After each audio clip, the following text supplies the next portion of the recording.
Louvado seja nosso Senhor Jesus Cristo, para sempre seja louvado. O Senhor esteja convosco, Ele está no meio de nós. Proclamação do Evangelho de Jesus Cristo segundo São Mateus. Glória a vós, Senhor.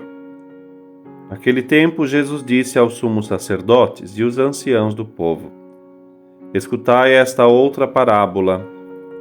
Certo proprietário plantou uma vinha, pôs uma cerca em volta, fez nela um lagar para esmagar as uvas e construiu uma torre de guarda.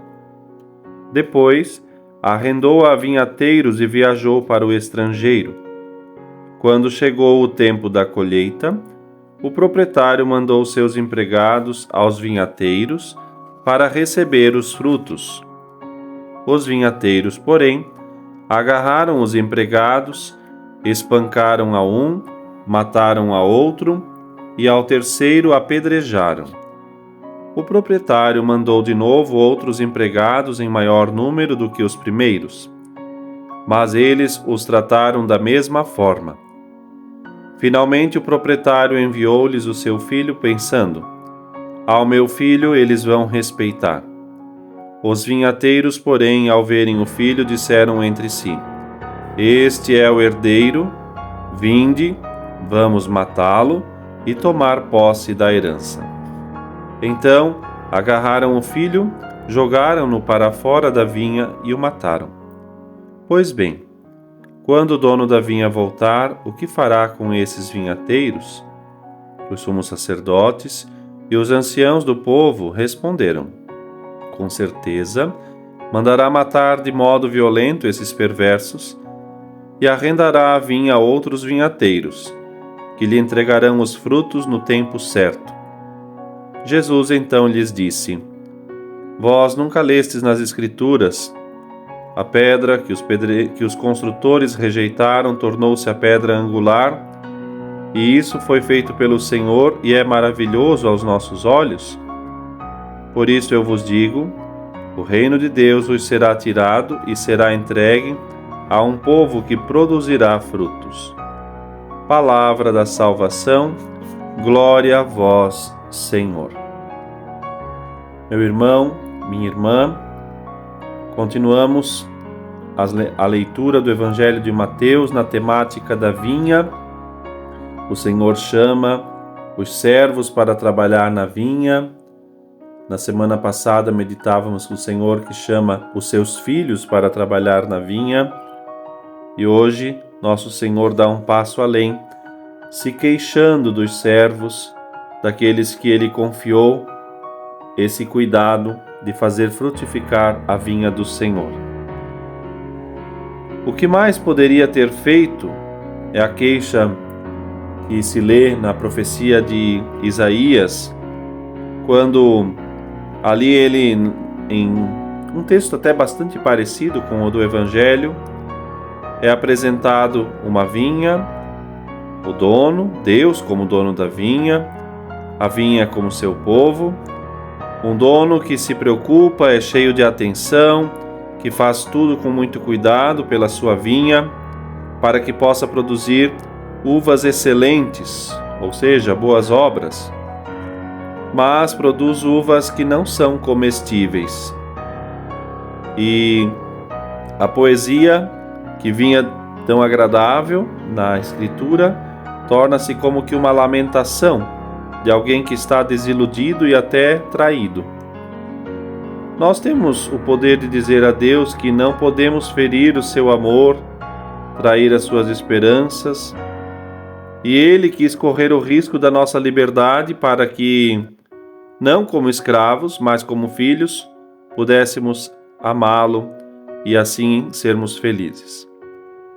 E na história humana, na nossa história, portanto, infelizmente muitas vezes paira um mistério de pecado, de escuridão, de rebelião contra Deus, de agressão ao plano divino para conosco. Um distanciamento, como que uma ruína do amor que foi esquecido e descartado. E por isso muitas vezes nós precisamos da confissão, do perdão de Deus, para lavar no sangue de Jesus toda a nossa culpa e iniquidade. e assim reconhecer que o Senhor Deus está certo, que é o seu dom que nos transforma e eleva. E é verdade, Deus faz e fez todo o possível. As próprias ameaças são avisos para evitar assim as consequências e buscar de fato uma conversão, mostrar um caminho de verdadeira felicidade e paz.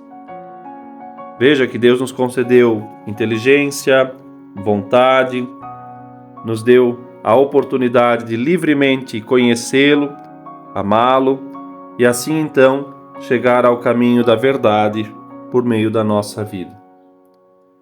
E o cristão pode ser uma pessoa muito feliz nesta terra e no outro, e sem perder de vista a felicidade definitiva que Jesus nos pede estar muito perto dele. E essa deve ser a grande causa da nossa felicidade, a proximidade com Deus. Quanto mais nos aproximamos dele, mais nós podemos ser felizes. A sua palavra nos conforta, nos consola, nos orienta, nos corrige. Os seus sacramentos produzem em nós a graça, a vida de Deus em nós. A oração, que nos permite a qualquer hora, em qualquer lugar, falar com Ele. De modo que não nos falta nenhum caminho para alcançar o Senhor Deus. Nos deixou especialmente o sacrário e a Santa Missa, para assim encontrá-lo de modo vivo e verdadeiro. Nos fez seus filhos e herdeiros do céu. Nos deixou Maria como nossa mãe, para um dia também estar com ela no céu e já gozar da sua presença na terra. Nos deixou o exemplo e a intercessão dos santos, a proteção dos anjos, o nosso anjo da guarda, de modo que na contradição e na dor não nos falta a sua graça. E até mesmo diante do pecado, Deus não se deixa vencer e nos dá a graça de nos converter. Só falta muitas vezes mesmo a nossa vontade de querer usar os meios que Deus nos deixou. E muitas vezes nós não estamos bem porque olhamos para o outro lado, para o erro, esperando a felicidade de onde ela não pode vir, seja de pessoas, de coisas, honra, saúde, riqueza, notícias agradáveis, boa situação econômica, enfim, coisas que têm até lá a sua importância, mas que de fato não são as mais importantes. Por quê? Porque Jesus é o motivo da nossa alegria e nós não podemos perdê-lo. O que mais o Senhor poderia ter feito? Quem sabe essa pergunta é para nós. O que eu posso fazer ainda para ser um servo melhor da vinha do Senhor? Pensemos nisso e caminhemos pensando na graça de Deus.